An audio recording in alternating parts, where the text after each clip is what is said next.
Hello again, fight fans. Welcome to episode number 261 of the Neutral Corner Boxing Podcast. I'm your host, Michael Montero for Ring Magazine, ringtv.com, and of course, the Ring Digital YouTube channel where you're checking me out live right now.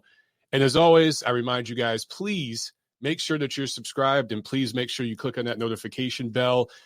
Not only do you get this show live here on the Ring Digital YouTube, you get it live without any ads. We are ad-free, all right? So it's a great benefit to check out the show live here on Ring Digital's YouTube.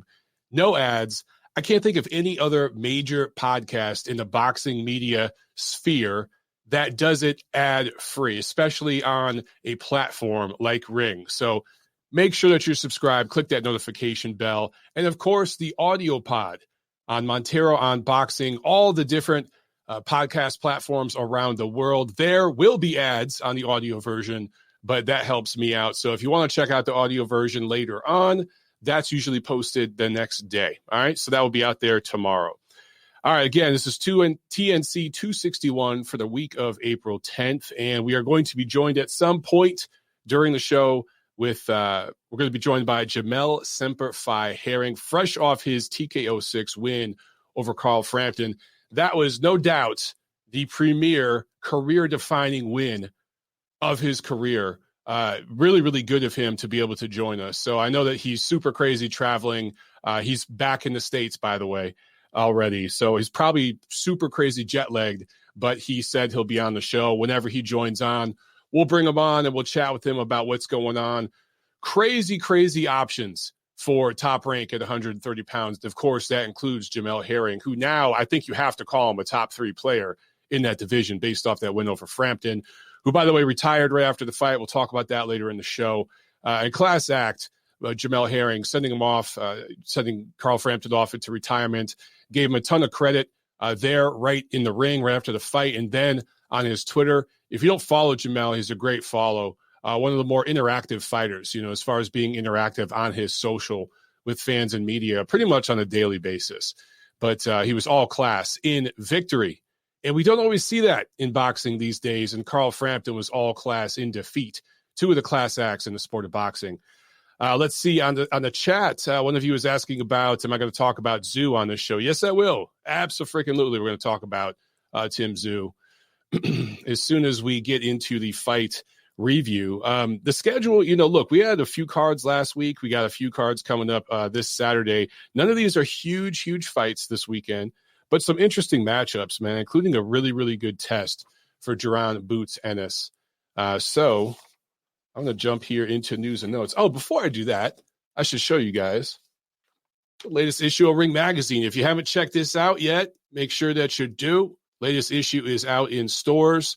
You guys, if you don't like the physical magazine, you can subscribe digitally. And there's deals going all the time on the ringtv.com site. So make sure you go check out our site if you prefer to subscribe digitally. I know a lot of you guys do. But if you're old school like me and you prefer the magazine, I just love the magazine. But I'm old school. I'm 41 years old. When I was growing up, we still had these things. They were still all over the place, right? So some of you younger guys prefer to do it digitally. You can do it either way. You can do both. I actually know a lot of people that do both. So, all right, let's get into news and notes. All right, then we'll get into some fight review action. But as far as news and notes, not a whole lot of great major breaking news, but some fights coming together. Jaime Munguia versus Maciej Sulecki is April 24th. That is legit, April 24th. That'll be on DAZN at El Paso, Texas. And fans will be permitted. I've seen a few of you guys asking. As I keep saying, I feel like pretty much every show, I'm telling you guys, Texas being open for business the way it is, they are going to crush it in 2021. As far as I understand it, this is going to be open 40% to capacity at the venue in El Paso. So I don't know about the mask mandate and all that and how that affects this, but they are going to have fans up to 40% capacity. That's a pretty good matchup. That's a solid matchup. Also, Taylor versus Ramirez. We're supposed to get information finally related to the venue and tickets this week. All right, Top Rank is supposed to announce that this week. So it'll probably be later in the week. We'll be talking about it on next week's show. But That's a big deal. And, a few of you guys have complained about the lack of promotion for that fight. Look, I understand, but I think the end of April, beginning of May, Top Rank's going to make a hard push promoting that fight. And I think it's going to get the promotion it deserves. I truly, truly believe that. Jose Zepeda is fighting on the undercard. So is Elvis Rodriguez. So they're having a bunch of 140s on that undercard. I think it's very, very smart because it sets up a possible opponent for the winner. And then, of course, as I've been telling you guys, down the line, it might be later this year, it might be early next year, but the winner between Taylor Ramirez, I think at some point is going to fight Terrence Crawford at 147. And I think that's a good fight. Also, Erickson Lubin versus Jason Rosario. They have agreed to terms. They will fight in May, but the actual legitimate date and venue, that is still being ironed out. I believe it'll be in late May, either the last weekend, the last Saturday of May, or the second to last Saturday of May, as I understand it. Also, Miguel Cotto, Juan Manuel Marquez coming back. All these former fighters, these legends coming back, right? That's just a thing going on right now in 2021. It started with the Mike Tyson return last year, and now it's just continuing this year. So Cotto, Marquez are supposed to be fighting in June, an exhibition. We shall see. Oscar De La Hoya coming back in July on Triller. I talked a little bit about this last week. And now the rumor is Eric Morales, Marco Antonio Barrera in play for July as well. It's like I went in a freaking time machine, and it's 2000. It's the year 2000 all over again. I don't know what the hell is going on. Look, good for them if they could get the money. Cool. For me, if it's Oscar, I'd rather he be focused on promoting his fighters. The same thing with Cotto. But I will say Cotto has done a pretty good job recently with some of those cards down there in Puerto Rico with some of his fighters. But for Oscar, look, if it was me advising him, I'd say, hey, dude, promote your fighters. Like if you're going to come back, do it on DAZN and have your fighters there. But there's some bad blood. I actually, I thought this was just rumors, but there actually is some bad blood right now between Oscar De La Hoya and some of the guys at Triller. It's not looking too great. As far as I understand it, that contract is lock solid, but there's definitely some beef there. So that's part of this Oscar going to Triller thing. I don't know if this is just his way of kind of bitch slapping DAZN in his mind or something. I don't know, dude. But when you're going over there with all that money and you've got your own fighters on DAZN, I don't know if it's the best look, but whatever, get the money. I'm not knocking any man for getting in there doing this fight or any of these guys coming back and doing these fights. But I really don't want to see it. It's just not my thing. I want to see the new guys. I want to see these new guys come up. I want to see the new blood. That's just me, though. And I think a lot of you out there share my opinion on this. All right. Fight review. Nobody here on the chat. He says, anybody else hate seeing these old guys returning? Yeah. And then Think Camp in the chat says, I'm surprised Oscar De La Hoya come back not on DAZN. I hear you guys. I hear you. All right. Fight review time. And let's get into this. I haven't heard from Jamel, so I don't know what's going on. But you never know. He's got kids. He's got a family. He's probably just running behind. We'll have him on the show at some point. All right. And one of you guys asked about Tim Tszyu. Let's start with that, man. Wednesday, March 31st, Tim Tszyu improves to 18-0 with 14 knockouts, scores a TKO 5 win over Dennis Hogan in Australia. Knocked him down to 5th. Hogan's corner threw in the towel. So a lot of people were super excited by this win. He looked spectacular. It was a beautiful shot that dropped Hogan. And Tszyu is improving with every fight. You see some new wrinkles. He looks more explosive. He looks more comfortable in the ring. There's a lot to like. But some people are talking about him being a future champion. They're talking about how he might look against Charlo, how he might look against Castano. Again, what do I always say? Pump the brakes a little bit. Pump the brakes. We got to see him against the top guy. Does he look good as a prospect right now? Abso-freaking-lutely. But to put things in perspective here, Dennis Hogan has now lost 3 straight, including, you guys forget, he didn't fight at all in 2020. And he was coming off a TKO 7 loss to Charlo in 2019. So hasn't been the most active fighter, was coming off a knockout loss and a tough fight before that he lost close. So now he's lost 3 in a row. All that being said, Tszyu has passed every test that has been put in front of him, and he's passed them with flying colors, all right? There's a couple of fights maybe he underperformed a little bit, but the last few tests, he has passed with flying colors. So right now, I definitely a blue chip prospect, somebody to keep an eye on. But is he ready for the top of the division yet? How can you say that? He hasn't fought anybody in the top 10.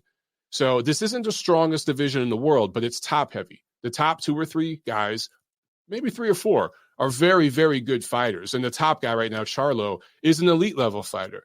So Zhu needs a couple more fights to kind of move up and make sure that he's ready for that. What I would like to see with Tim Zhu is leave Australia. And I know it's not, guys, this isn't me having American bias, okay? You guys know I'm Mr. International when it comes to boxing. I think it's awesome that this sport's so global. I understand that Zhu is building up a brand in Australia, and he has got some major money being thrown at him right now for other fight possibilities. So they are going to continue to fight in Australia. Totally understand that. He is not obligated to go anywhere else right now. But if he wants to build himself up to the world level and prepare for elite level opposition, that does mean at some point you're going to have to leave the confines of home where everything's cozy and comfortable for you and fight somewhere on the road. Maybe it's the UK, maybe it's the United States. It could be anywhere, okay? But I'm just saying at some point you got to leave Australia and fight on that truly global level. Now, the only exception to that would be if he could work his way into a mandatory position. You guys are asking about Castano and everything else. Maybe with that title, he can work his way into a mandatory position, one of Charlo's titles, because he's got several of them. Yes. And maybe if he works himself into a mandatory position, then he can force a fight in Australia. But honestly, guys, if Charlo fights Castano, which I think is going to happen later this year on Fox pay-per-view, I think he's going to beat Castano, and he's going to completely unify this division. So if Zhu is the mandatory, let's say, works himself into a mandatory position for one of those titles, do any of you see Charlo leaving the United States to go fight in Australia, no matter how much money is thrown at him? I don't see that happening. So at some point, now is Zhu ready to fight Charlo right now and say, no, slow it down?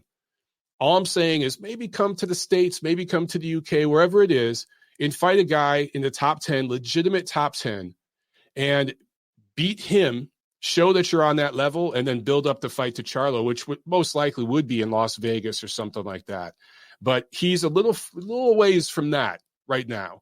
But when he's ready, it's going to be damn entertaining. It's going to be a lot of fun. And who knows, man, you just don't know what's going to happen in the sport of boxing. Charlo might completely consolidate the titles this year, and then he might decide to move up in weight in 2022. And then the titles all open up, and Zhu could fight for a vacant title or one of the WBA's 5,000 titles or something, and he ends up fighting in Australia for one of those titles. Very possible given the politics of this sport right now. Hamed in the chat asked, why have I been unsubscribed from the Ring Digital? That's what YouTube does. That's why I remind you guys. And a lot of you think, oh, Montero, conspiracy theory. No, dude, every week I see you guys messaging me saying, why was I unsubscribed from the channel? Whether it's Ring's channel or my channel, Montero Unboxing, whatever it is, it happens all the time. I don't understand it. But let's see, Hamed says, no notification, somehow was unsubscribed. Not sure why YouTube unsubscribed me from the channel. They do it all the time, Hamed. All the time. So that's why I remind you guys every week. You think I'm just being crazy? No, I'm serious. They really do this. They're constantly updating algorithms on YouTube. I think they have motives behind some of this stuff because they don't seem to unsubscribe people from the corporate-backed media giants. If you're subscribed to CBS or, ESPN or one of those, you're not going to get unsubscribed. But if it's a smaller, more independent platform, then you're going to get unsubscribed from time to time. It's almost as if there's an agenda there. Anyway, back to the fight review. Hamed in the chat says, just subscribed. Yeah, that's weird. YouTube playing around. Yeah, man, that's what they do. That is what they do. All right, Saturday, April 3rd, we had a couple of cards, both of them overseas, talking about, the globalness, is that a word, globalness? The global nature of boxing in the 21st century. We had 3 pretty big events last week, and all 3 of them were overseas. Wednesday, you had that card in Australia. That wasn't a huge card, but in Australia, it sure was. And then you had this card in Uzbekistan from Matchroom, and then you had a card in the United Arab Emirates in Dubai that featured an American fighter, but it was over in Dubai. So you had fights all over the world last week, right? And that's something that you see more and more and more in this sport. But starting in Uzbekistan, Matchroom put on a card in Uzbekistan. As I said last week, man, I thought this was really, really smart.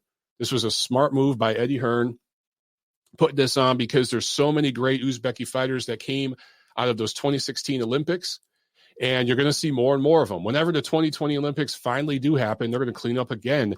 And when those guys go pro, they're going to be fighting for titles before their 10th pro fight. So in this one, in the main event, Akhmadiev scores a TKO 5 win over Iwasa. Former titleist himself defends his unified junior featherweight titles. Bullshit stoppage. It was a premature stoppage. I get it. But the writing was on the wall. Akhmadiev was absolutely dominating this fight and was going to stop Iwasa at some point anyway. So, yeah, I didn't love that premature stoppage and everything. But all things considered, you know, he was going to win this fight. It's not as if it was controversial in that regard. Also, Shakram Wonderboy Giasov improves to 10-0 with a KO3 win over Patricio Moreno. He is a very good-looking prospect at junior welterweight. That division's pretty loaded right now. And several of those guys in that division, loaded in terms of the young guys in the division. At some point, those guys are going to be at 147 and replace the current crop of welterweights, which I'm totally over these welterweights. Terrence Crawford, Errol Spence, all these guys, I'm just over it. They don't want to fight the best. Bring in a new school, in my opinion. Several prospects on this card, including Israel Madrimov, who got in 10 good quality rounds against an undefeated fighter, Imani Colombo. So those were good rounds for Madrimov. You know, a lot of people were super excited about him, and now they're pumping the brakes and they're saying, oh, maybe this guy's overrated. Look, he's a prospect. And it's interesting. There's so many levels, right? Building a prospect into a contender, into a title holder, into a champion, into a superstar. There are so many little levels on that ladder, so many different steps. And sometimes as a prospect or as a contender, you jump a few steps, but then you hit a certain step and it's just hard to get to that next step. It for whatever reason, okay? And it's like this for people in life, in all professions. You guys have been there. Maybe you're studying a class, those of you in school, and you're crushing it all year. Then you hit a certain chapter that you just, it's just not sinking in. And you have to really, really dig in and focus hard to get through that chapter. But you get through that chapter and then you start moving up the ladder again and breezing through the rest of the class. So I think Madrimov's just in a spot right now where they're slowing down and he's getting in some rounds and working on some things, ironing some things out. But he is going to be somebody to watch. All right. Don't forget about this guy just because he hasn't looked as dominant as he did a few fights ago. That's part of the process, man. Part of the process. All right. Caesar's Palace in Dubai, United Arab Emirates, top rank on ESPN Plus. And in the main event, Jamel Herring, TKO 6 win over Carl Frampton, defends his WBO junior lightweight title. Want to talk about a loaded division with a lot of possibilities. 130 right now is there's just riches in this division. Unfortunately, much like 147, the best possible fight that can be made won't be made because both parties are somewhat at fault, but one particular party I feel is more at fault, preventing the biggest fight because they have a certain business model that doesn't include playing with others. But anyway, 130 is loaded right now. And Jamel Herring, you know, I just think it's interesting that so many people were writing this guy off after the Okendo fight. He took a lot of criticism. And I listened to several different podcasts, and I occasionally click on different YouTube videos and check them out. I like to see what everybody else is talking about. Whether I jump on a video or something for a couple of minutes or I listen to the whole podcast, I try to do that. And there were just certain narratives about Herring that, this guy's overrated. He's not very good. He's going to get exposed. A lot of people were picking Carl Frampton to win this fight. I told you guys all along, I thought Herring was going to win. So there were several factors there. Yes, the size advantage and all those things. Yes, the fact that Carl Frampton in 2021 is not the guy he was in 2016 when he won Fighter of the Year. All those things are factors. But can we just give this man some freaking credit? He went out there and put on the performance of his career, despite all of the drama that he faced in and out of the ring over the last year or so. put on a terrific performance and beats Carl Frampton, beats him up. I mean, Carl Frampton had lost fights before, but Herring dominated, dropped him, and stopped him. And so I think at this point, people just need to start giving Jamel Herring credit. I think he's improved vastly working in that great camp with Bomac, Terrence Bud Crawford. And I think he's talked about that, Herring has, that, he's improved being around greatness, iron sharpens iron. And now, like I said before, man, he is a top player in this division. And there's so many things, so many possibilities for Top Rank.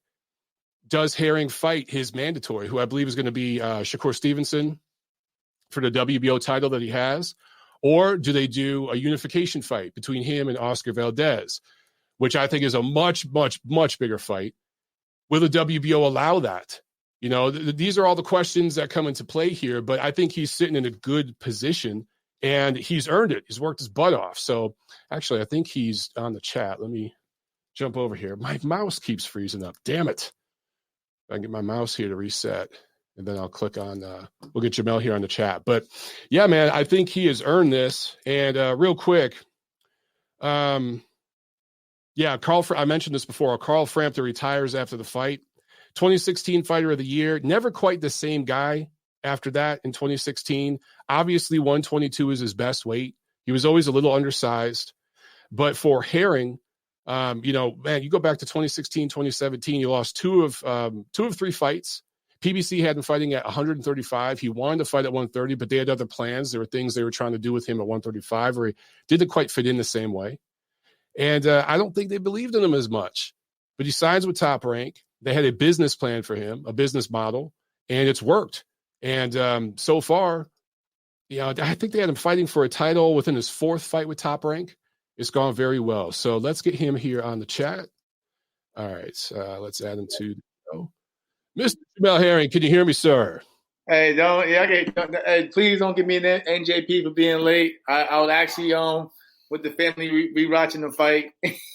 Oh, were you really just watching the fight right now? My mother-in-law in town, she wanted to catch it again, so we were just watching it. I was just breaking it down round by round for her, and I was like, oh, the time. No, hey, man, I get it. I figured, I gotta say, as a Marine, that's pretty late. That's real pretty late, but I get it. This was you just watched the fight again. Was this the performance of your career? Yeah, without a doubt. I was just like I was telling everybody kept asking me, would this be the hardest test of my career? And I always said I can't answer that because until after the final bell, I can answer that. I would say it was the biggest fight of my career, but I'm just glad it went the way it did, even down to the cut, because everyone was I see the swelling a little bit right there. Everyone of the braids still there, on the cut, still the stitches right here, but everyone was questioning my heart and character from the last fight. So right, it was kind of a blessing in disguise that the similar scenario played out again, but this time I was a lot more prepared for it mentally. Not just that, people also tend to forget. During that time, I was still trying to recover from the COVID. Right, my body was just going through so much at the time, and from the postponements, I started training in April for that fight, and I didn't get into the ring until September. And when I was sick, I couldn't go home because I didn't want to spread it to my family. So I stayed in camp. I had a commitment to still make the fight. So while I was going through COVID, I'm still trying to focus on keeping my weight down. I'm running by myself. I can't go to a gym with my team because I don't want to spread the virus. But it was just a lot. So if anything, I took it all the negativity and I turned it to a positive. And which what I mean by that is, for this fight, and Mike, as a Marine, I just used it as instructive criticism, as we call it. And I remember. I just took it for what it was, but it just kept me hungry, and it made me wanted to go out there and prove that wasn't me who you seen against Okendo.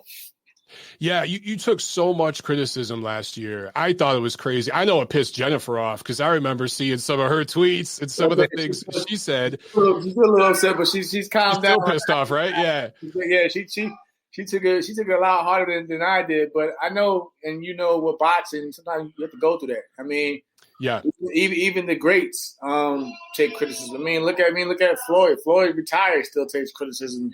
Right. So it was, for me, it was nothing new. I was just more shocked about what was being said though in the process. Like, We had multiple COVID. Now I think at least one of those was a false positive, but you tested technically positive multiple times, right? Yeah, it was crazy. It was crazy. Like I was coming up 1 minute I was negative, next minute. Right. I remember when we were talking last summer. You're like, "What the fuck is going on?" Yeah, the same. Pardon my language, but the same damn weekend in Vegas. The day before I was positive, then I took the test again and I came out negative, and it was like, well, we need you to go home. And we'll reschedule the fight for another 6 weeks. And that's when it got from mid-July, and I had to get rescheduled all the way to September. So, again, I couldn't take any breaks. That throws the rhythm off with training. I had to go back. I had to get back to the grind. And we seen how it resulted out in September. Yeah, I thought it was very interesting that, people were writing you off after that. And I saw a lot of people on Twitter that were saying Frampton's going to crush you, and they all disappeared. Isn't that shit funny? I mean, it's funny how that works, right, bro? I will say a lot for the Irish fans, like, which I understand too. Yeah, a lot of them became fans in the end. Oh yeah. I think you won people over. Yeah, but I think it was the ones that, like, in my opinion, I just feel like they had something against me to begin with, so they used that Okendo situation, to fuel their agenda. But yeah, those group of people, they kind of like disappeared and just, act like that would never happen. Or of course, they never said any of that stuff. For the most part, like I said, I'm glad it played out the way it did, and that just shows, like for me, stuff like that. I could flip it, like. I'd rather have them go in there thinking that it was going to be a tough fight, and I could be easily been knocked out and or easily just being overwhelmed by Frampton's experience. And for everything to be said, and then now I look at it, it's one of my biggest victories of my career. Right. I'd rather have them say it was a well-deserved win than somebody say, well, we expected you to do that, so we're not going to give you any credit for the win. Boxing fans have very short memories. Oh, yeah. And the media too, they have very short memories.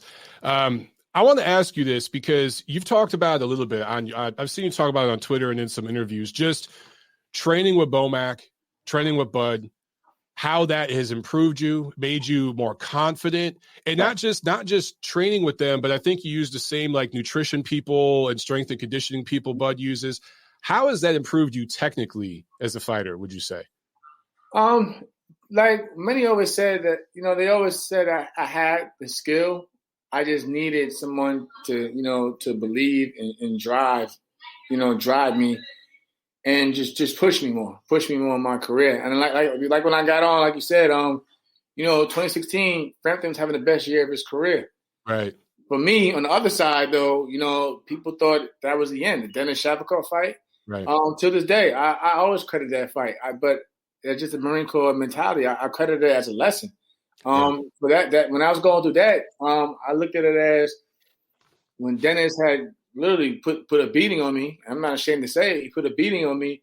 When I went home, I just took it as, okay, there's levels I need to get to in order if I want to be successful and become eventually even challenged for a world title. I had to get to these certain levels. And then, I came in with a bounce back win. And again, with the Ladarius Miller fight, I thought I won it, but a loss is a loss on paper. And, in boxing, they might say, oh, well, yeah, we felt you won that. But at the end of the day, the loss is a loss. And it was like, it's a few steps back. So then I had to, make some changes. We see it in boxing, and for me, I took it hard because I'm so very much a historian of boxing. I always look at it as when people look at Olympic classes, they always look at the names and they go down the list and like, well, this guy had a good career as a pro. This guy, he was a good amateur, but he didn't really do – I didn't want to be that guy. So I know I had to make some changes, and that's when I went over to I remember at the time, I was actually a sparring partner for Terrence when he was getting ready to fight in Dongo because he needed another southpaw. And he used to vouch for you to Top Rank, right? Yeah, he was. Okay. Him and my partner JC. they were vouching for me for everyone. Like we went to Golden Boy, we went to main events. You know, Lou DiBella, we was going. You know, I was just trying to get that second chance, and you know, Top Rank was actually the ones to finally give in. But I knew my back was still against the wall. And even then, my first fight with Top Rank, I had got cut open. I had got cut bad. That was Loma Linares undercard, right? Oh, yeah. It was, and but I had to make a statement that, that I really wanted this badly. And, I ended up stopping the guy. And remind you, this is a guy a fight before. He had maybe a couple weeks before. He had just fought, a prospect version of Teofimo, and he took Teofimo to the distance. So, their team thought, oh, yeah, we went the distance with this young hot prospect. Oh, we know Jamel's coming up a loss. Or they was feeling real confident. So, right. I had to deal with the adversity of that. But like I said, everything, people always ask me if I would have changed anything in my career, I would say no, because it made me to the person that you see today. Right. Those ups and downs, those lessons, it molded to me and it made me appreciate what I have now. And you're definitely peaking at this point, and you're in a power position. I mean, let's talk about where you want to go forward. And I know it's only like maybe 48 hours from the fight, but if you could choose, the WBO mandatory situation with Shakur Stevenson, right. The WBC title holder is Oscar Valdez. Where would you like to go if you had a choice between those two? Or would it be somebody else like Lomachenko, who still is rep by Top Rank, and that's a possible fight too? No, the choice is Oscar Valdez. And there's nothing against Shakur. Shakur's my guy. Shakur's, I feel like he's going to be a great future and ambassador in the sport. Oh, is she going to come out and say hi? Yeah. Hello. Hey, how you doing? Yo, come get her. But no, like for me, they love it when I was trying to. I'm not there yet. I'll be there maybe in a couple of years. I don't have any yet. Yeah, but for me, like I said, I would choose Valdez because it's some fact that where he's at on a totem pole. Right. And like I mentioned earlier, like me being so rich in history and boxing, there's so many titles out there, and it's like in order for you to be the champion of the division, you got to either unify or you got to fight for that lineal championship. And that's why I made it known, to Doug and the whole Ring magazine family. Right. I grew up, looking at the rankings, not just the pound for pound, but like just going through every weight class and to say, and it'd be like, man, like this would be a good fight. This would be a good fight. Oh, he's ranked here. So, just when it was a dream for me when I beat Ito and I just seen my name in the ring, rankings. And then I was and I always go, okay, what's next? All right, well, let me try to climb my way up to at least, the top 3. Okay. And then you get there. But it's like, for me, it's like, okay, I'm there now. Mm-hmm. In terms of that, that exposure with a big one like that.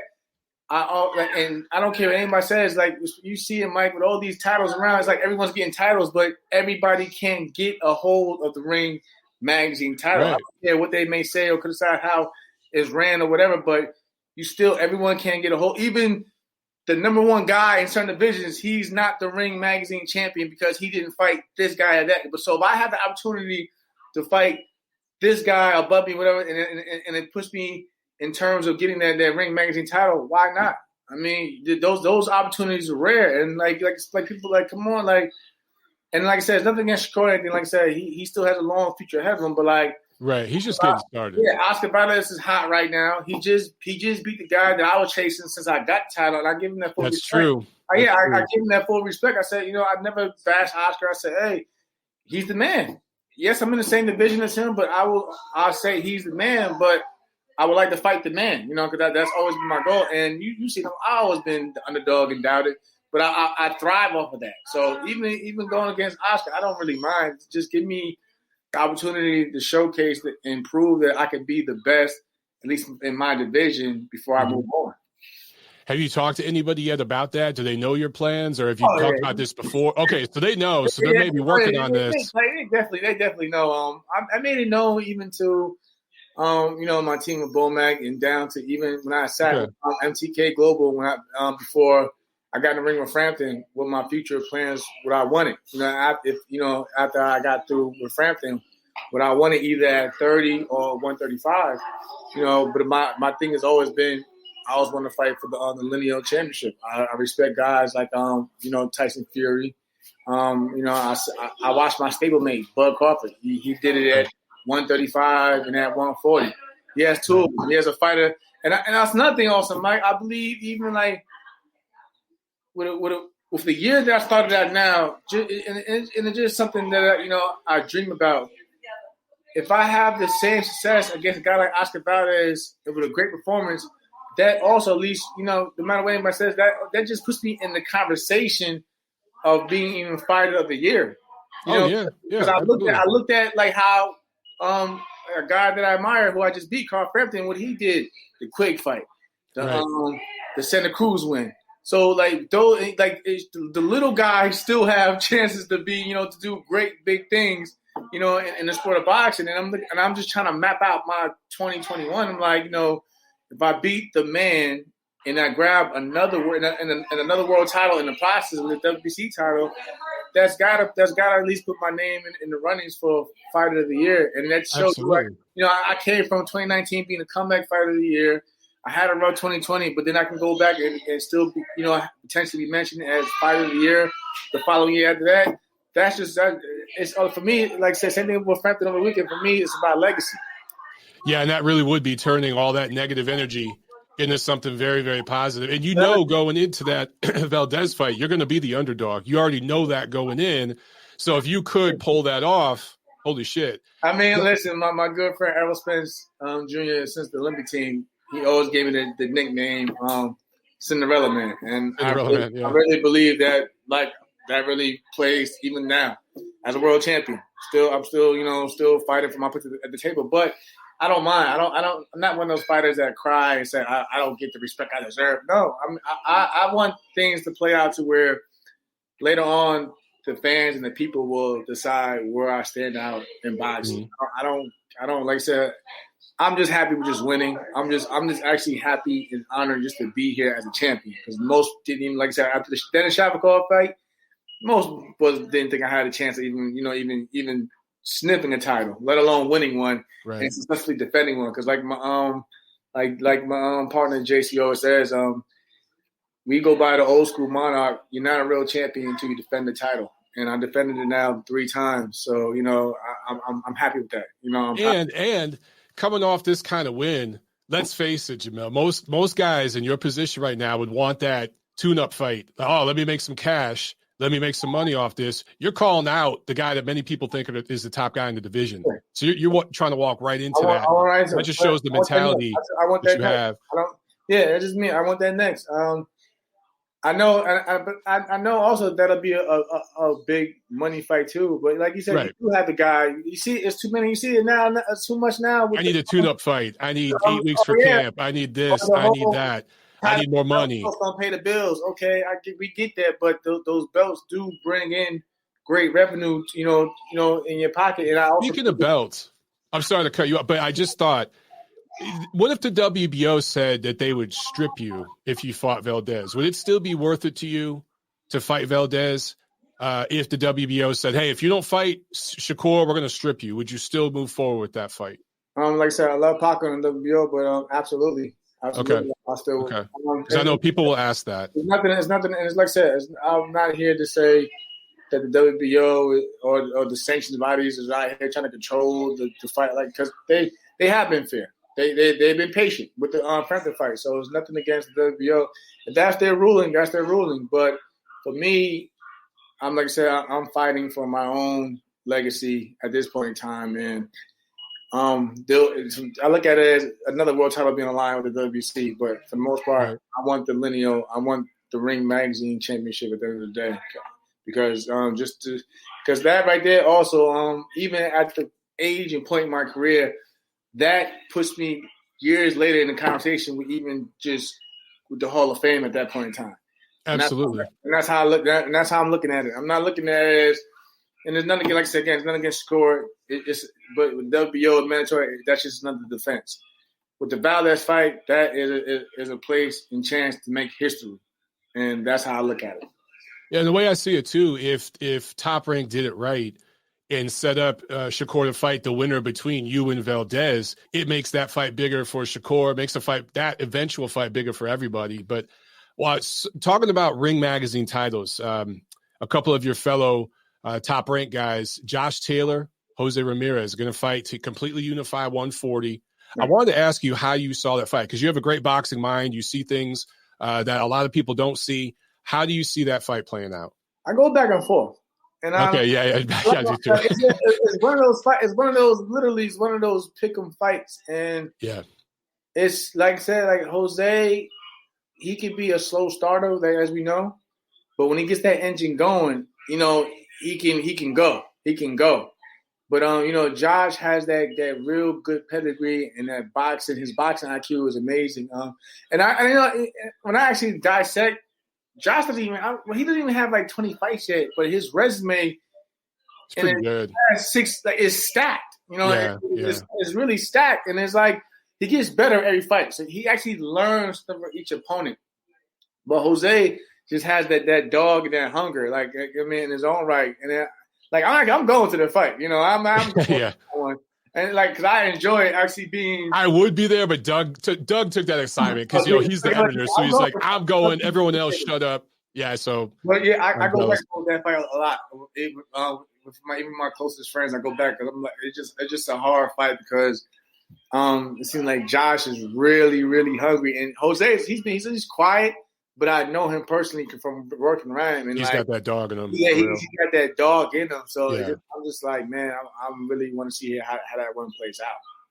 So all right, so you're gonna stay. You're not gonna step over the ledge. You're gonna stay right on the. Yeah, because I can't. Hey, I hear you. I mean, I can't. Like I said, I seen, you know, how Jose performed with even my stablemate with Maurice Hooker. Right. That was good. Good. Great performance. That was good. Yeah, that was good until the end. You know, Jose stepped on the gas, and once he smells blood or sees any you falling back just a little bit, he's on you. Like I remember, I used to hate sparring with him on an Olympic team because it's like this guy does not stop coming at you, and then like I fought Josh in the amateurs as well. Though I fought Josh in the amateurs. You can matter of fact that fight's on YouTube still. Like, you know, me and Josh had a real good fight in London, and that's how we became good friends, you know, for the love of the sport. But, you know, he's a real, technically, he knows his range. He knows how to use his distance. Even when you get, like, you know, we see him with the Progress fight. When Regis would get on the inside, Josh he could fight in there. Yeah, and he kept his cool. Because we know Jose, when he gets in there, he can make it uncomfortable for you. That's what I'm thinking, like, you know, how did Josh deal with Jose when Jose gets in there? Because Jose's going to find – it's going to be times he finds his way in there. Mm-hmm. So I'm just interested in seeing how Josh weathers that storm. But, you know, I also want to see how Jose weathers the storm of Josh being on the outside using his range and, you know, and being a southpaw as well. That's such a good fight, man. I can't wait for it. But I know that you guys, you're probably getting ready for dinner soon with the kids and everything. So I'll let you go. I'm good. I am good. Well, you guys, I'm here.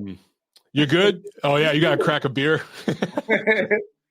I got a call here, but I was going to say I don't want to start taking calls and doing all that. I want to put you through all that right now because. I don't know. I'm going to get to my fight preview and everything coming up this week. I'll let you go. Okay. I know you're a busy man. I can't tell you. I can't thank you enough for getting on the show, man. Because I know you probably are jet lagged as hell right now. I don't know how I do. Listen, that's crazy. That's the crazy part. Like I remember when you said that, I was thinking about just everything the Frampton team was saying, and I think like because you like said you and I, you know how it is again with the Marine Corps. Everything is more mental. So when I kept hearing more about disadvantages, I was concerned what was his real game plan. Because one thing it was I was going to struggle with the weight, which I thought was bizarre because I've never came close or BoxRec shows it all. I always you're always on weight. I'm always underweight. I never been on the dot of anything. Like I never hit the limit. I actually came in lighter than him, you know, which is crazy, which is the funny part. And then it was that I seen an interview afterwards, something about, my body fat was too low, so that's dangerous for my health. And Then it was they always got to say something. Yeah, it was more. Like when we got close to the fight, it got more of my like how I was feeling, or my body, or my weight, and things of that nature. And instead of like in the beginning when the fight was first made, you would hear things from him saying that he had the power to knock me out any round. He had the better feet. He had the quicker hands. It was more technique, and I actually respect it because I'm like, he does. And I always said it in every interview. He beats me in experience. He beats me in the experience department. I give him that. But when we got close to the fight, it's like I felt like the team was trying to bank on having some type of disadvantage or advantage over me with my health weight. Yeah, my weight, me showing up to Dubai when I did. And I started like thinking like, I think I'm really getting in his head. So that's why if you watch the weigh-in, I was real calm and collective. And I got on the scale. I knew I was fine. And there's nothing, because like you pointed out, I watched everything, Mike. So when I seen Berchelt Valdez situation, when Berchelt got off the scale, he quickly rushed to get something in his system. He couldn't even speak through interviews because he was so out of it. Dehydrated, whatever you want to say. But me, I got off the scale. I walked over to my team. I took a sip of what I was drinking, and I just went off. Even at the press conference, when the press conference came, I walked in there like a typical Marine, and I just had to just stare. I looked straight into the camera. That was a milestone. And then he got up, and then he shook my hand. I said, okay, all that animosity that I thought he had is not there. Okay, he has some respect. So I'm gonna be polite during this press conference, and I'm not gonna get disrespectful on the mic. But it's like for us, everything is. We look at where your mentality's at. We know the physical aspect we win at. But I'm like, if we could beat you mentally, I got you. And I felt like I beat him mentally going into that fight. That's why I played an intricate role into my success going into how I dominated the whole fight. Yeah, the body language. It seemed pretty clear to me that he knew very, very quickly what he was in against. Right. And that it was your night. Because to me, he kind of capitulated. But that's what I'm saying. Reality. You beat that out of him. Reality is setting in right now. Reality. Yeah. That's why I just kept my cool all the way up. It seemed like saying my trainer Red Spikes. He even said after the fight, he said, you were so calm, I was kind of worried because you were just too relaxed. I was like, no, I said everything, the hard work's already been done. And I know what I needed to do. So I just got to go in here and just keep cool and don't, overreact or, bite any of his traps. Yeah, when you put in that work and then everything you went through last year, and everyone's saying, they're saying what they're saying, but you know what the truth is. Yeah, and that's nothing. You knew all that. I didn't have it. That's what I was saying. I said he put so much pressure on himself. I want to be the Ireland's first three divisional world champion. Great, but the thing, like I say, he was telling everybody that he was going to dominate me. He was going to overwhelm me. He was going to knock me out. He put pressure on himself. Me, the whole buildup. You can look at I stayed calm and cool. I didn't go.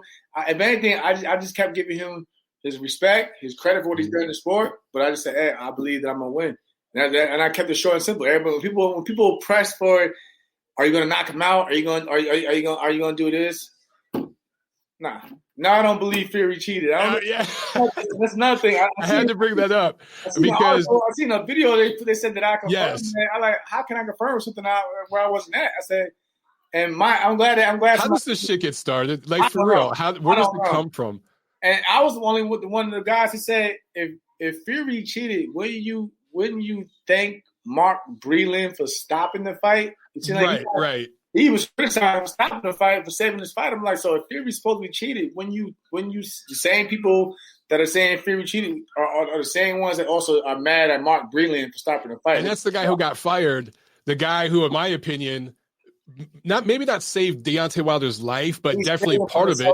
Yeah, he said if it ain't like boxing, like you can leave on your 2 feet, but sometimes those fights take a lot out of you. Like I'm glad. Like true story. After the Shavkar fight, I was messed up. I couldn't even walk up steps because everything was so off. Like a lot of people don't know, I had to stay the night in a hospital. I didn't go home the next day for my flight. I had to miss my flight to stand up to recover. And when I went home for like a week, I couldn't hear or see. I was still seeing flashes out of my right eye. I couldn't walk up the steps. So like some of those fights, they can take a lot out of you where you won't be the same. Luckily for me, I'm blessed and I'm glad I recovered. But heavyweights, these guys are 200 something pounds beating on you, and Fury, he was just getting warmed up. So that's a big man. Yeah, it's a big man. He's bigger than Wilder. Yeah. And you see what he was doing. So I'm like, nah, but I don't think Tyson cheated. All right, so we got that on record. So the YouTube videos. I think it's ridiculous. People even put me into that. Like I don't get into that mess. And I tell people all the time. I actually thought that Wilder was going to win it because I did too. Because we always seen that in rematches, Wilder is a lot better than he was in the first fight. Stavern. Punchers and rematches tend to do well. Exactly. But Fury changed up that style. And you know what it was, man? That first fight, he was so herky-jerky with all this. If you watch that second fight, he's still got head movement, but it's just kind of it's subtle. Slow, yeah, it's subtle. You know, and he's moving forward with it. You know, he's doing that crunk shit.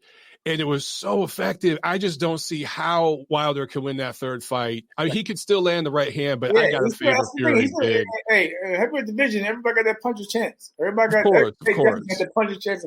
But no, I don't think that I respect Tyson. I said all the time, Tyson to me right now is the best heavyweight in the world. Yeah. I wanted to see the Joshua fight, but I wouldn't be upset if we do get a third Wilder fight, but he did what he do. Don't discredit that man. Just be happy. If anything, I tell people all the time, just be happy if a third fight is made and where Wilder can redeem himself and go from there. Right. But that'd be a huge story. If Wilder were able to win that third fight, that'd be a massive comeback. The mess is just garbage. But I was just more upset how Breland was treated in the end. And Mark Breland's such a good human being. He's such a good man, and to be treated like that, it's pretty disgusting. But I could rant on that for an hour. Yeah. Brother, I wish you the best of luck. Thank you for coming back on the show. We'll have you back on before the Valdez fight happens. Okay. Hint, wink, wink. I think it's going to happen, right? It's going to happen. Like I said, people. Of course, Mike. I'm probably going to get bashed. I'm ducking, and I'm like, no, I'm fighting for. You'd be fighting the more proven guy. I get it. Shakur Stevenson has a high upside, but Oscar Valdez is the more proven fighter. Like I said, she's the truth, and he's very talented. Two-division champion. He will be on that pound list. But right now, I'm just going for the man. Right. Yeah. I hear you, man. Well, have a good night. Tell Jennifer I said hi. I will. And we'll see you next time. All right, Semper Fi, baby. Hoorah! Hoorah! There he goes. Jamel Semper Fi Herring. You guys can see why I'm such just a fan of his. He's just a great guy, just a great dude. And what a performance Saturday against Carl Frampton. And with everything this man has been through, he deserves everything that's coming to him, because I think he's going to start getting the accolades and everything that he deserves. And yes, do I want to see Shakur Stevenson fight a guy like Jamel Herring or fight any of the other top junior lightweights out there? Of course I do. But there's time for that. And I'm not trying to, delay anything, but honestly, come on, guys, he's a prospect. He really is. He's a baby contender, a prospect. Oscar Valdez just beat Miguel Berchelt. He was a champion at 26. Now he's a champion at 30.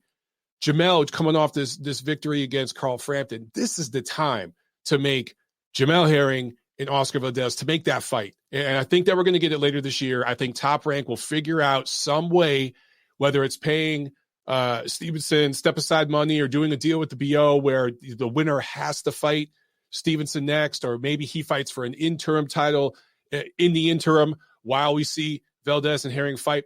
I think all that's going to work out, man. And that's a fantastic matchup. Admit it. It's a fantastic matchup. So I really hope that we get to see that. And Jamel is just such a great dude. All right, let's jump. We got a quick call, guys, and then we'll get to this fight preview, okay? But this caller's been on the line for like 15 minutes, so I want to get him on. 570, you're on the show.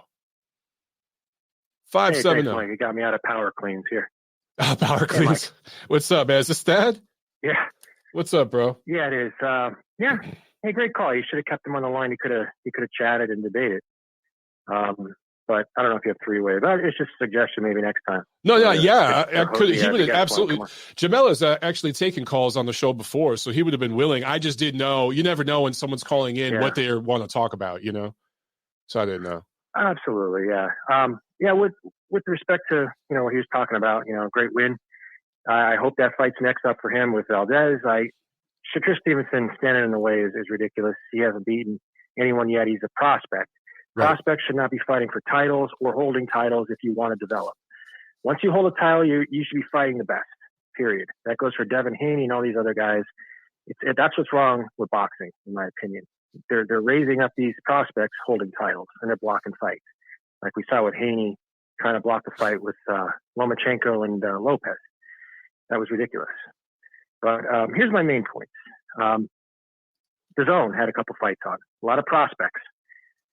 Madrimov, Gayasev, Kulakama was on the ESPN. But you see a lot of these Eastern European Kazakh fighters with 2 wins, 5 wins, 6 wins, and they're fighting guys with a record of 20-0, 14-0, 14 knockouts, and they're blowing these guys out. This is how you develop a fighter. You fight styles that you're going to see later on, and you deal with them. You throw these guys at the fire, and if they lose, so be it, because you could still develop with a loss. Absolutely. Too much emphasis put on undefeated records. That's why American boxing is a shadow of its once great self. Yeah. You have too many guys worried about taking a loss. So these guys are impressing, like with two wins on his record. Tursunbay from Kazakhstan knocks out a guy, 20-0? And you have Madrimov just absolutely putting on a clinic against a guy 14-0, 14 KOs in his 7th fight. This is how you raise fighters. Yep. And there's a great card on DAZN, and you saw in the main event, Akhmayev, or AK as I call him. Yeah, he had a nice stoppage. It was a little premature, but he was the better fighter.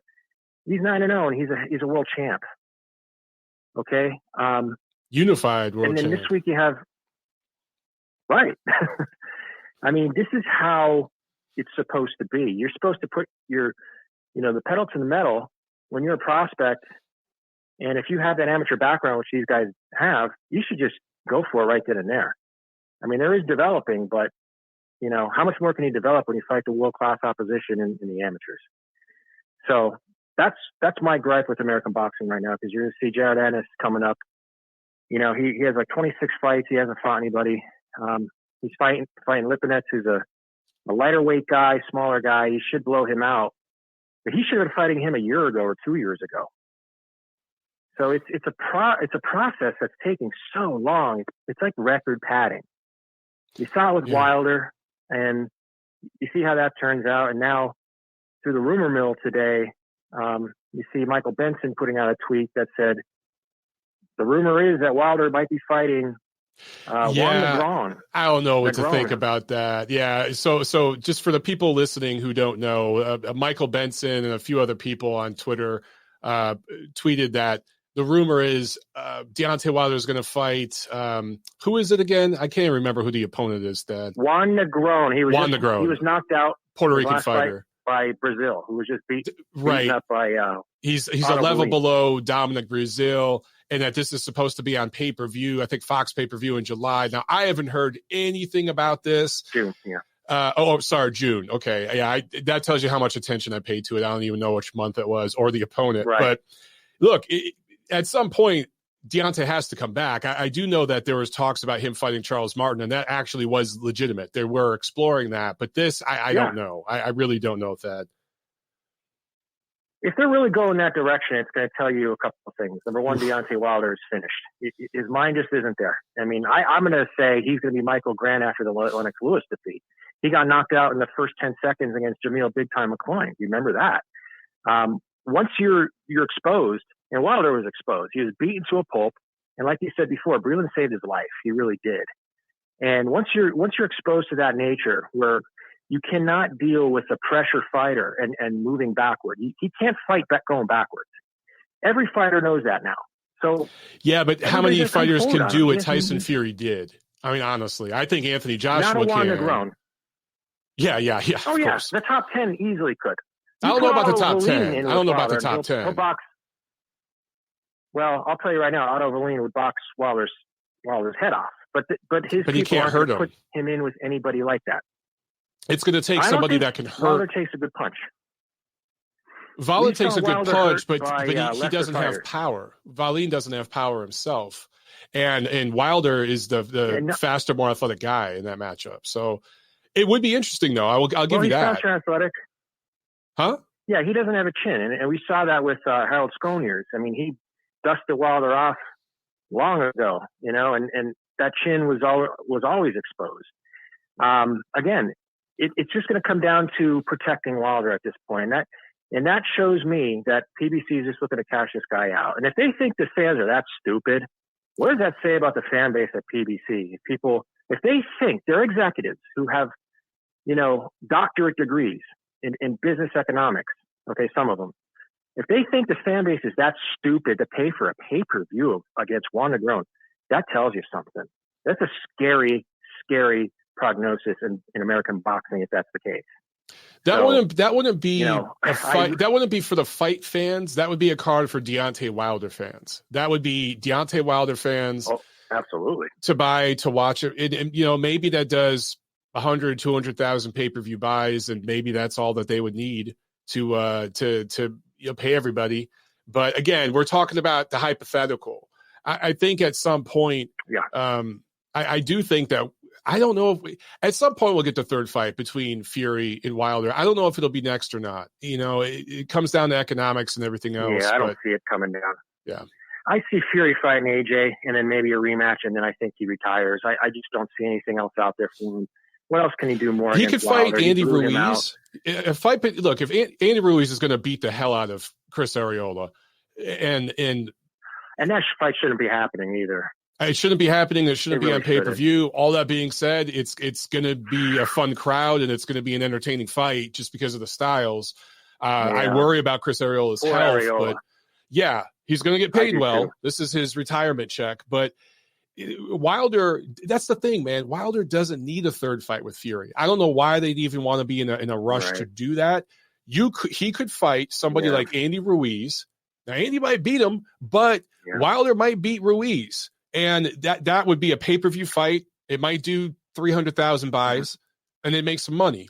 So he does have options, man. Yeah. But mentally, actually, John Uden has a great comment here. He says that Wilder was exposed more in how he handled the loss mentally than how he was actually beaten in the ring. I agree with that 100%. I think the way he's handled everything since is just indicative of where he is just mentally. And you know this. I mean, sports is so much about psychology, especially boxing. So 100%. And I got to say, it's not the mindset of a Marine. Okay, let's just put it that way. He doesn't have the mental toughness. He doesn't have Jamel Herring's mindset. To get through a loss. Yeah. Not at all. Not at all. Any Marine. Okay. I have respect for you guys. Thank you. So one more thing here. It's the 105th anniversary of Jess Willard, the Galveston Giant, knocking out Jack Johnson 105 years ago. Okay. Wow. I was once at an auction.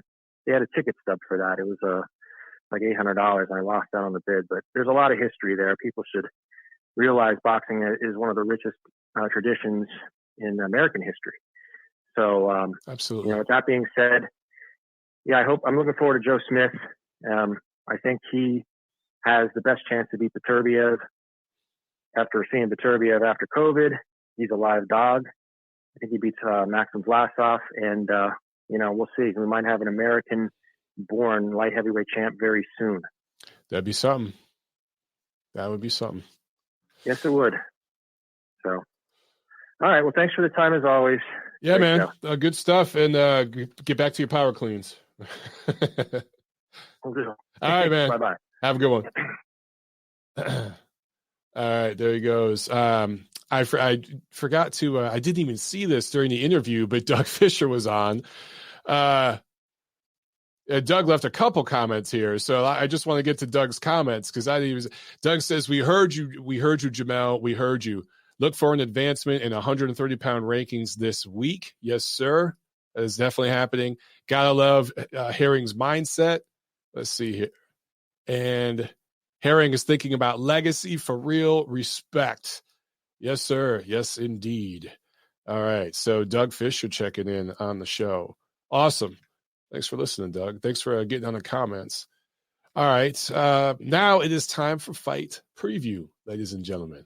Let's preview what's going on this weekend. So we have 3 different cards this Saturday, April 10th, 3 dueling cards. Let's start over in London at Wembley Arena in the UK. Matchroom on the DAZN. Of course, over there it's on Sky. In the main event, Conor Benn, 17-0, 24 years old, of course, the son of Nigel Benn, going up against the very experienced Samuel Vargas. I like this matchup for Benn.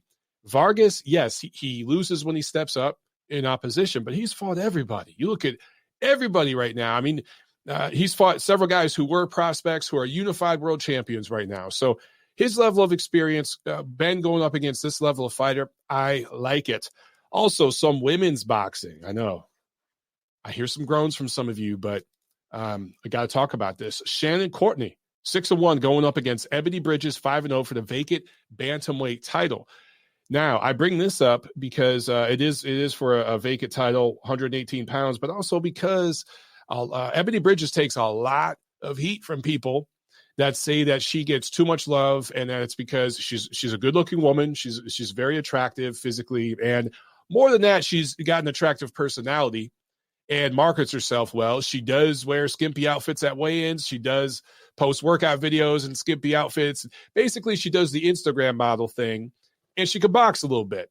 So she takes a lot of heat from people on social media, and not just from like crazy boxing fans, but also from fellow female fighters. I've seen a lot of different female fighters go after her and say all kinds of nasty stuff. So this is her chance. This is her chance to really, really show that she belongs in a discussion. I think that this is going to be because of what's at stake. And for Shannon Courtney, you know, Ebony's been playing some mind games with her. She's responded to that. There's a little bit of bad blood there. She doesn't want to be the girl that lost to a quote-unquote, and this is not me saying this, but people on Twitter, quote-unquote Instagram model who tries to box, right? She doesn't want to be that woman. So there's a lot at stake for both of these women in this fight. That's why I think it's going to actually be entertaining and worth checking out. Also, Savannah Marshall, 9-0, first defense of her WBO middleweight title that she won against Hannah Rankin her last time in the ring. And, of course, people talk about Savannah Marshall a lot because she is the only woman to beat Clarissa Shields in the amateurs. Now, me personally, I think people make way too much out of that. If you look at the age difference, Clarissa was just a pup. She was just learning at that point. So there is somewhat of a mental edge maybe for Marshall, but this is the pros. And in the pros, as weak as Clarissa Shields' resume is in terms of her level of opposition, it's still light years above who Savannah Marshall has fought so far as a pro. So Clarissa much further along as a pro, obviously much more accomplished. In the future, though, wouldn't mind maybe seeing a fight between Clarissa Shields and Savannah Marshall. Savannah, I just think, needs to fight a couple more top fighters before we go there. Okay, also, Thad on the phone was talking about Joe Smith Jr. fighting Maxim Vlasov. That is the headliner of a Top Rank on ESPN show from the Osage Casino. I don't know if it's Osage. To me, it looks like Osage, you know, but I know it's not Italian. Osage Casino, I don't know, in Tulsa, Oklahoma. Joe Smith against Maxim Vlasov, vacant WBO light heavyweight title. Scheduled for, this was originally scheduled for earlier in the year, right? But then the COVID, Vlasov tested positive for COVID, so it got pushed back.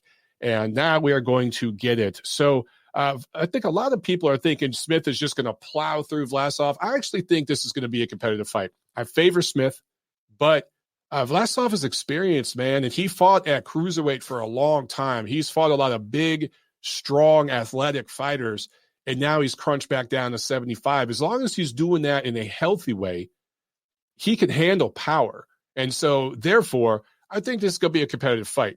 But I favor Joe Smith. He seems to be peaking right now as a pro. Also on this card, some heavyweight projects. F.A. Ajagba, 14-0, going up against Brian Howard. He's going to win this fight, but how is he going to win this fight? He is a project. He's a prospect, but also a project heavyweight. One of these guys that came into the sport later on that was blowing people away earlier in his career, and people got really, really excited because he blew out, certain level of fighter. And then once they stepped up just a little bit, he's looked a little more vulnerable. He's still undefeated. He's won every fight, but he hasn't looked like the same killer. And so Top Rank, they're no dummies. They signed this guy because they saw something there, all right? But he's a project, and they're going to take their time and work on this thing.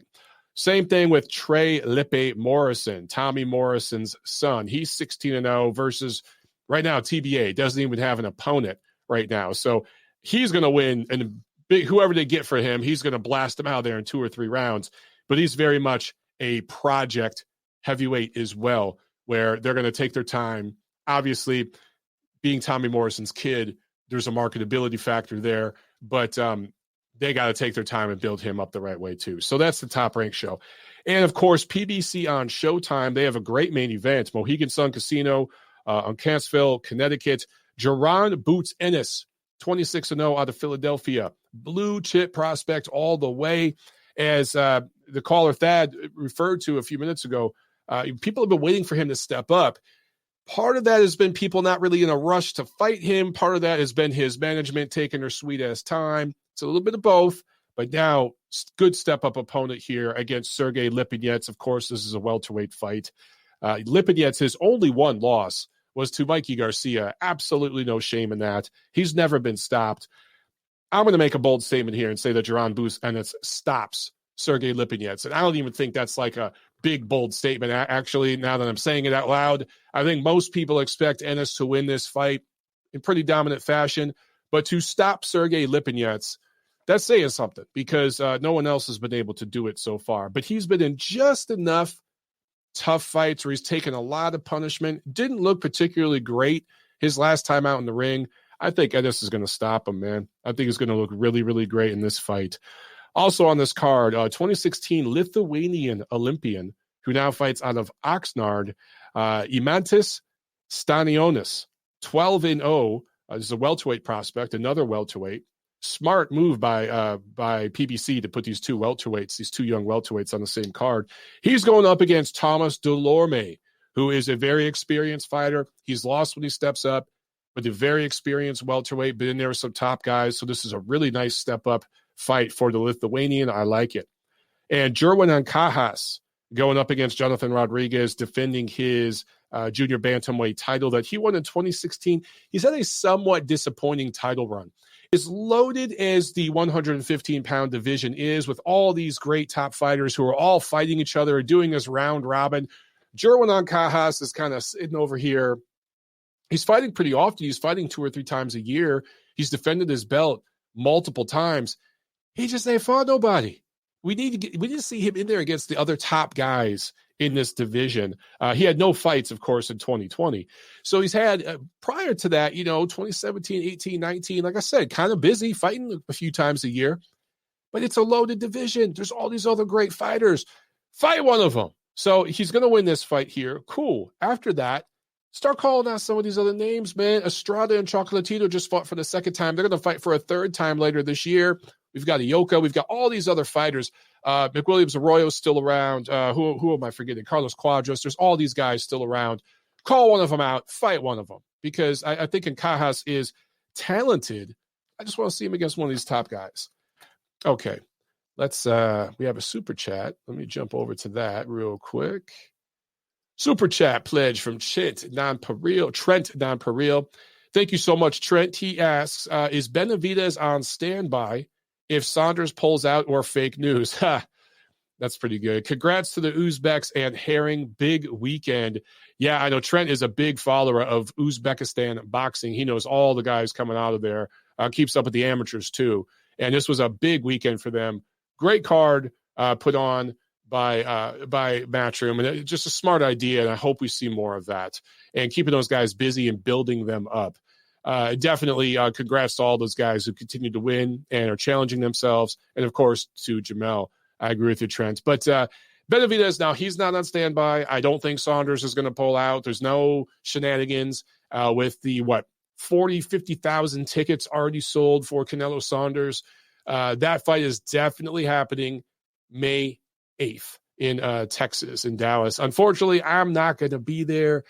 Big Dan Raphael got that assignment for Ring, so he's going to be covering that event down there. So I won't be in Dallas, but maybe I'll do a live fight party on my channel, and we'll watch it together, guys, because those are a lot of fun. I think that might be pretty cool. All right. Lamont in the chat says, Stanionis is scary AF. Yes. And Trent says, Stanionis, Butev, and Jose Ramos are beasts at 147 for PBC. Yeah, PBC is set up pretty well with the prospects they got in and around 147.